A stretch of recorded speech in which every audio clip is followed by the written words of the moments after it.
এখানে এখন কি হবে? কি করছো তুমি? পেঁয়াজ। ওই দেখো বাবা গিয়ে কি করছে, বদমাইশি। বটি আছে, যাস না, যাস না, বটি আছে, হাত কেটে যাবে। সরে যা বাবা, সরে যা, হাত কেটে যাবে কিন্তু। ও বাবাটা,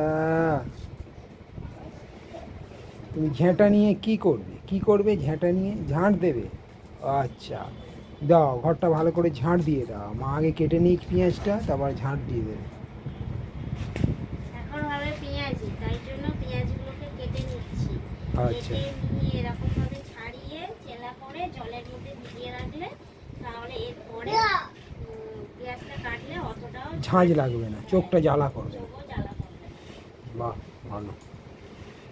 এটা অনেকেই করে থাকে, আবার অনেকে পুরোটাই ছাড়িয়ে মাত্র কেটে নেয়, তখন চোখটা জ্বালা করে। সেই জন্য তবে এটাতে এমনিতেও পেঁয়াজটা ধুয়ে কাটতে হয়। তাহলে আমি ভিজিয়ে রাখলে আমি তেলটা নিয়ে আসি, যাই।